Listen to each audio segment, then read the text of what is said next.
Hey guys, welcome to today's video. I have a bunch of crappy products in front of me that really did not work, and I have pulled out actually the worst of the worst, if you will, because I have about 3 bins of bad products in my bad bins in my beauty closet where I store everything.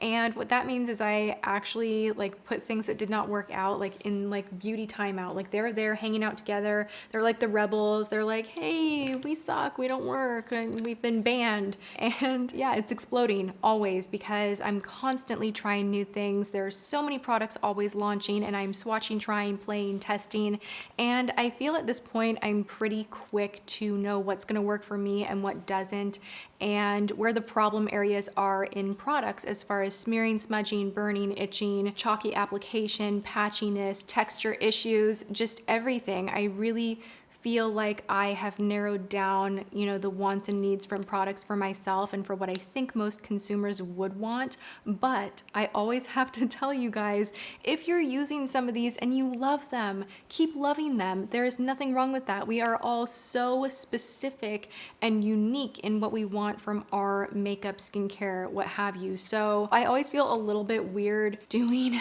these videos. I just do. And I actually recently, never before in the history of my channel, but recently I have had a lot of people messaging me and DMing me that they don't like these videos anymore, and that kind of made me go, really? Like, a lot of you guys love it. So I don't know if I need to slow down on these. Let me know in the comments below.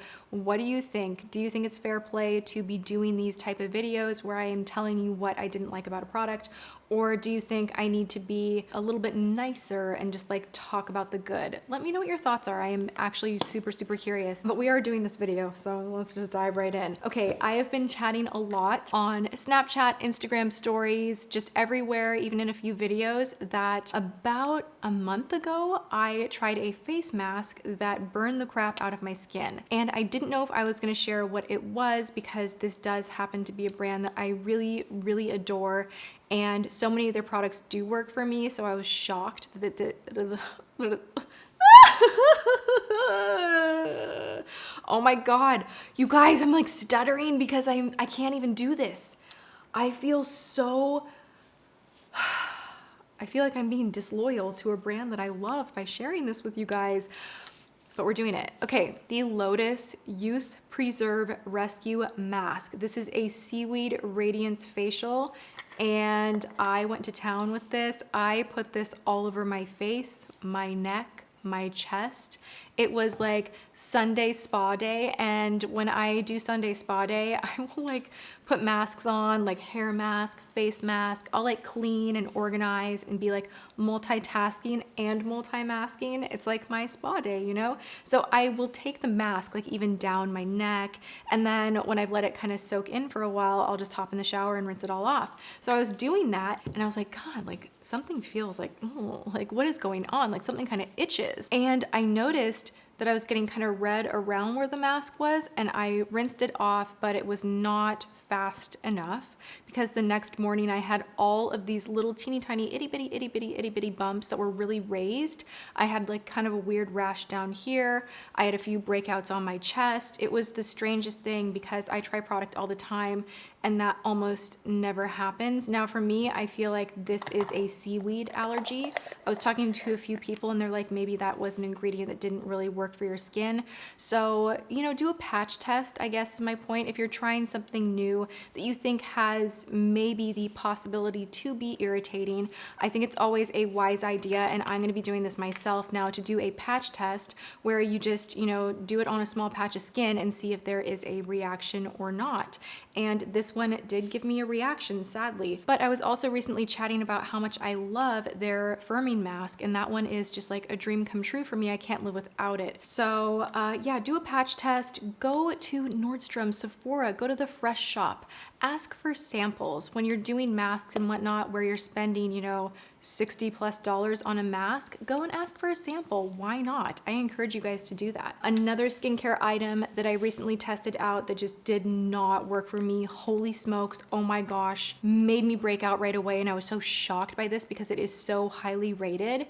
This is from Sunday Riley, and I have used Sunday Riley eye creams, really love that. I've used, I feel like another serum in the past, but this has vitamin C, and it's supposed to brighten and just make your skin look really glowy and great, and it just did not work for me. So this was a pass. Another skincare-ish item that I was gonna do kind of like a WTF on because I thought it was kind of cool in concept. This is the Makeup Priming and Highlighting Oil from Josie Maran, and it's just the oil, guys. It's just the argan oil. You have like a tiny bit of a sheen in here. The smell is what I can't get past with this, and it almost leaves like a extra greasiness compared to the original argan oil, in my opinion. So if you have been just put in a trance because the packaging is so great and it's like holographic and it's like a highlight glow makeup version of the famous argan oil, this is not as good as the original to me. I just really thought it was very underwhelming and very expensive, and I used it maybe 3 times and then I was just like, forget it. So pass. I also recently tried a mascara I didn't like. This is surprising because number 7 has actually been a favorite of mine recently. Like, their bronzers are great. They have some radiance boosting concealers that are awesome. This mascara is not awesome. The brush is just like, you will injure your eyeball. You'll be like, I'm beautiful. Ow, I'm crying. It's so bad. Wow, it actually says, do not use if eye is injured, infected, or irritated. When has that ever been put on a... The formula I didn't have a problem with. It was the brush that, holy cow, just like needles. Like, it was just that rubberized, stiff brush that was just too much for me. I personally like a fluffy brush on my mascara wands, and this just is a pass because of that. Catrice recently launched this guy right here. This is a highlighting powder. Chalk. Let me demonstrate on my décolleté. Velvety soft powder for your cheekbones, under brow, but it comes out kind of like setting powder with like maybe like a little of highlight. Like, there's not much in here of highlight shininess. It's just chalky powder. I love Catrice. You guys know I have been raving about a lot of their products right now. They have the Aqua Fresh Bouncy Cream Shadows, so good. They have like all of these lip products that are awesome. I love their concealer. This is a no. Also from Essence, this is the cushion liner. If you want to spend like an hour of your life trying to line your eyes because you cannot get enough product on your brush, you will go in there and you'll be like, come on, do your job. And like, it feels like look, like there's black in there, but just like not enough. I would stick with a gel liner. I would stick with Maybelline or L'Oreal's lacquer liner. I would not go with the cushion liner from Essence. They do have a felt tip liner that I love that's like $3. This one, no. Also from Essence, a lot of you guys are like, please try their shadows. Please, please, please, please try their shadows. And I got this, and it looks pretty, right? But it is like the chalkiest. Like, it's just chalk. It's just not even. Yeah, affordable, but you know what?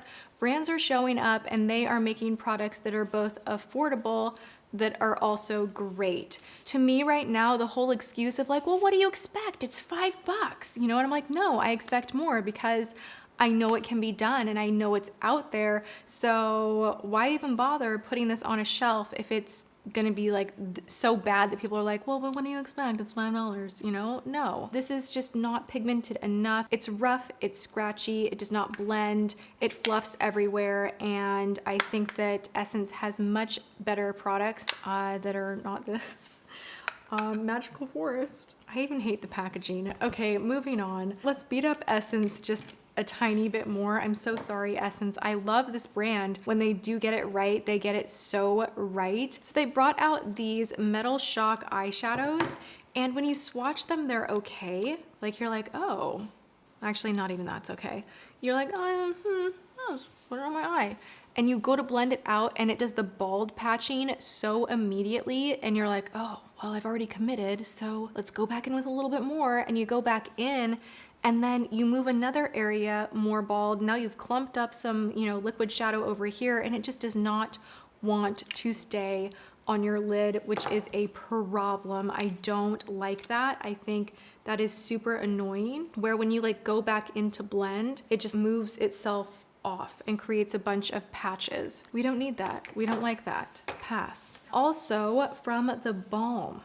Now let me finish the whole story here, because I have been raving about these and I have something to say that's very important. The Plump Your Pucker lip gloss from the Balm. I am actually wearing this one right now. This is the shade, this is my favorite shade actually. Why do I not know what it's called? Dramatize right here. The creamier ones, like what I am wearing, beautiful. They apply so juicy, they fill in the lines, they do make your lips look more volumized, they are high shine, love the way they feel, comfortable, long wearing, and I think that the cream version of this is such a stunning, gorgeous product.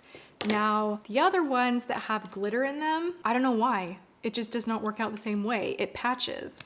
It pulls on whatever lipstick you have underneath it. The formula is a little bit different, where it just kind of like grabs and like applies a little bit right here, but then it kind of pulls a little bit. I found this out because I was raving about this product, and one of my girlfriends went out and bought it and then was like, this is bad. Like, what are you talking about? And I'm like, what are you talking about? It is so good. You know, I pulled out the same shade and I was like, oh, I'm like, that is so weird. And then I tried another cream one and then another one with the glitter in it. And the cream formula is superior. It applies differently. I don't really know why, but I have tried it out with a few different shades from this whole range. So my recommendation with those plumping glosses is to go with the creamier version versus the ones with the micro glitter in them. Okay, now I have something from Tarte. I played with this a little bit more after Siri picked this out for me. Shout out to Siri for her picking out my makeup that day. If you have not seen that video, I will link it below, but I did a full face of makeup that Siri picked out, and that was the shadow that was really highly rated, and I went to Ulta and I found it and I used it and I was like, dang, this is so tough to blend. Why is this happening? It's Tarte, like I usually like their shadows. I used it again a few times and I was like, no, there's something patchy in here. It just like skips around and I'm not a fan of it. I normally am with Tarte, but this particular palette, which is so weird because it is such like a hyped up best-selling palette. This is the In Bloom palette. Does not blend on my eyes. Have any of you guys tried this one? Leave that in the comments below. Please tell me I'm not totally crazy, because this just did not work for me. Okay, also Bobbi Brown. Ever since I totally fell in love with the face base from Bobbi Brown, I've been kind of exploring other items, and this one I tried out. It's like this balmy kind of chapstick in a jar situation. I hate this. It is like you put it on and it refuses to sink into the skin, and you end up just being like a balmy, sticky mess. Also, you literally have to dig your nail in here to get anything out, because if you go with your finger, like it hits the lip of the jar. So the design here is just not well thought through for how firm the product is, because it's just hard to like get in there and get product out. So this one I just got so frustrated with, and I'm just like, forget it. I know I'm gonna stick with Aquaphor. I don't need that kind of next level balm in my life, so that was a pass. I hope you guys enjoyed taking a look at what did not work for me as far as beauty items are concerned. This is the current sampling of the bad bin. If you want more videos like this, be sure to hit that thumbs up button. It does let me know that you like this kind of a video. I listen to you guys, I hear you guys, I love your feedback. And if it's too much, like, please let me know, because I'm almost on that edge where so many people are like, stop. But then other people are like, no, like, give it to me, bring it on. I want to hear about the good and the bad. Let me know. I would love to know where you're at. So leave that in the comments below. I love you guys so much.